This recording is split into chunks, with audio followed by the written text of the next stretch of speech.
Handa na ang East Avenue Medical Center para naman sa mga biktima ng paputok sa pagsalubong sa bagong taon.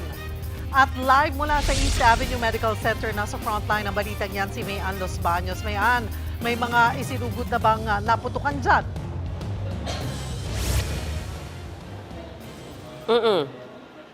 Cheryl, mula noong December 21 hanggang ngayong araw, nakapagtala na ng 6 na firecracker-related injuries dito sa East Avenue Medical Center.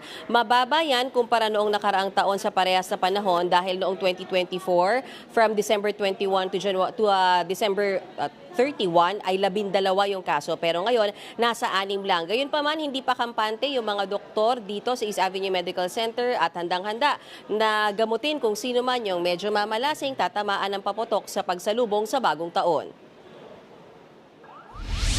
Dito sa loob ng emergency room ng East Avenue Medical Center, nakahanda na ang treatment area para sa mga biktima ng paputok. Nakalatag na rito ang mga panlinis at pangtahi ng sugat o suture kits. Pati mga gamit pangputol ng daliri at iba pang bahagi ng katawan, nakalatag na rin.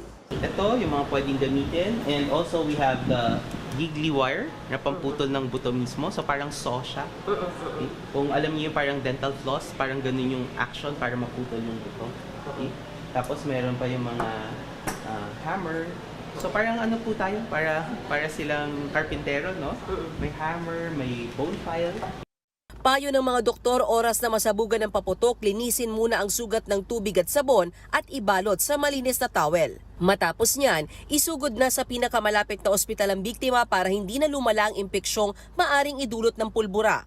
Kahit na gaano kaliit yung injury natin, mas maganda na makita siya or dalhin nila sa hospital. Lalo na kung ingestion siya, yung maliit na sugat, pwede pong mag-develop yan into a tetanus infection. We advise na they seek medical consult as soon as they can. Paano naman kung naputol ang daliri o iba pang bahagi ng katawan dahil sa paputok? Yung naputol, pwede nilang dalhin, balutin lang nila sa malinis na tela, tapos dalhin nila. Baka sakali, hindi ganun ka-successful sa mga blast injuries kasi sabog-sabog na yung tissues, mahirap nang i-connect. Pero yung mga clean cut, may chance better na dalhin nila, lagay nila sa malinis na cloth, tapos dalhin nila kasama ng pasyente.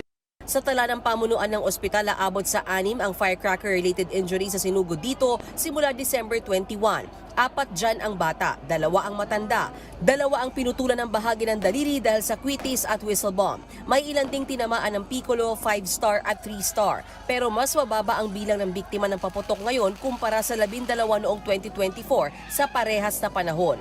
Gayunman, naghahanda pa rin ang ospital sakaling madagdagan ang bilang na yan. Sa buong bansa naman, 140 ang biktima ng paputok mula December 21 hanggang kahapon ng madaling araw. Lagpas kalahati niyan, edad 5 hanggang 14. Bukod sa mga biktima ng paputok, binabantayan din ng East Avenue Medical Center ang mga inaatake ng asma o hika dahil sa usok mula sa mga paputok. Nakaantabay rin sila sa mga kaso ng stroke, lalo't nasa 70 ang na-stroke sa East Avenue Medical Center mula December 21. Pwedeng because of the food. So, napapadami ang kain, napapadami ang inom. Isa pang tumataas ang kaso kapag holiday season ay ang mga aksidente sa kalsada. Paalala ng mga doktor, huwag magmaneho ng lasing.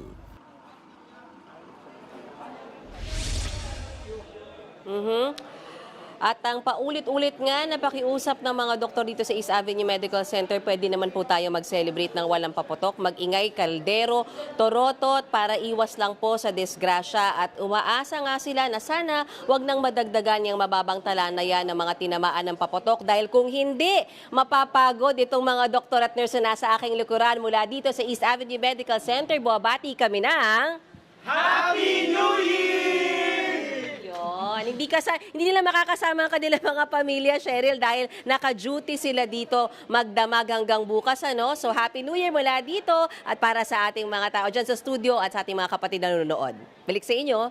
At Happy New Year din sa inyo dyan. Maraming salamat, Mayan Los Baños. Mga kapatid, Cheryl Cosing po. Maging maalam at may pakialam sa mga napapanahong issue at headlines. Mag-follow at mag-subscribe na sa social media pages ng News 5.